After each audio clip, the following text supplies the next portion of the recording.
तो वृक्षों की उपयोगिता में वृक्ष से हमें अनेक प्रकार की लकड़ियाँ, औषधि, फल, फूल मिलता है। वृक्ष की लकड़ियों से हम अपने घरों का ईंधन, विभिन्न प्रकार के घर बनाने में यूज किया करते हैं। लकड़ी का उपयोग हम फर्नीचर के लिए भी करते हैं।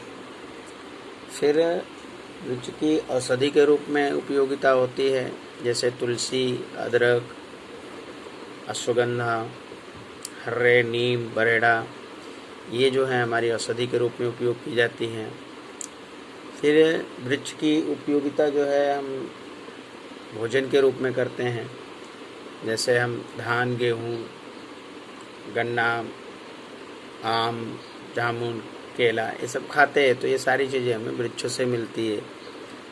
फिर हम वृक्षों के मदद से हम हमारे वातावरण हमारा शुद्ध रहता है। वृक्ष हमारे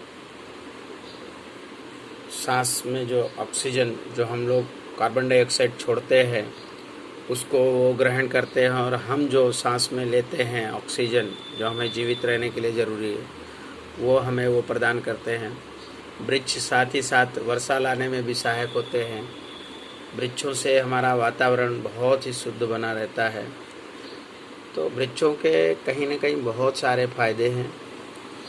अब प्राणियों की उपयोगिता के बारे में, कि प्राणियों से हमें प्राणी जो है हमारे जीव सृष्टि के एक भाग हैं।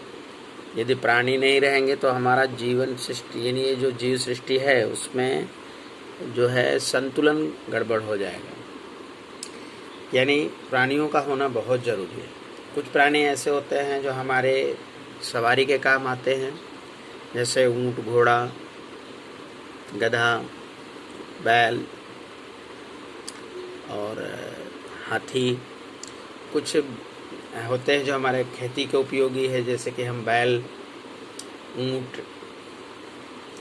कुछ प्राणी ऐसे होते हैं जो हमें दूध देते हैं, जैसे गाय, भैंस, बकरी।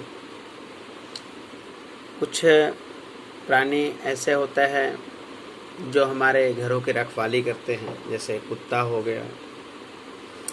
कुछ प्राणी ऐसे होते हैं जिनसे हमें प्रत्यक्ष रूप से या अप्रत्यक्ष रूप से, यानी सीधे और इनडायरेक्टली और डायरेक्टली कुछ चीज़ें मिलती हैं, जिनका हम हमारे दैनिक जीवन में उपयोग करते हैं।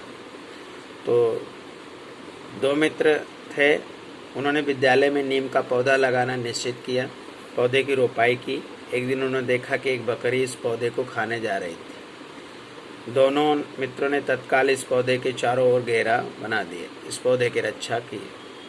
ऐसा कहा जाएगा, मतलब यहाँ की रक्षा करना किसे कहते हैं।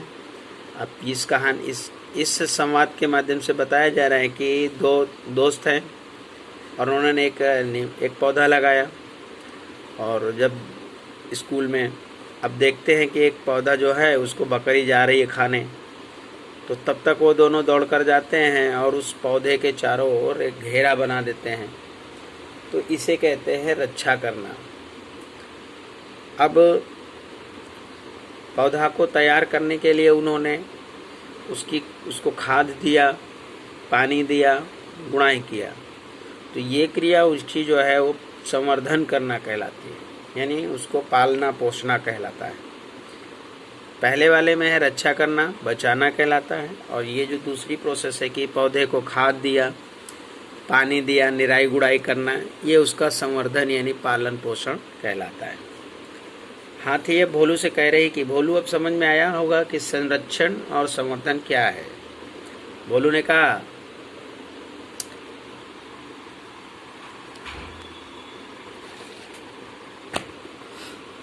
तो भोलू ने कहा, हाँ हाथी दादा, अब ठीक तरह समझ में आ गया। तो हाथी बोला, तो अब कहो हमारे संरक्षण और संवर्धन के लिए क्या करोगे। तो भोलू ने कहा, बोलिए दादा, क्या हमें करना चाहिए। हाथी बोला, अपने मित्रों के साथ चर्चा करना और स्वयं नोट करना। तो बच्चों आप बताइए कि हमें हाथी के संरक्षण और संवर्धन के लिए क्या करना चाहिए। तो सबसे पहले मेरे हिसाब से हाथी का संरक्षण करने के लिए उसका शिकार नहीं करना चाहिए। दूसरी चीज़, संवर्धन करने के लिए हमें उसको जो है ना, विभिन्न प्रकार के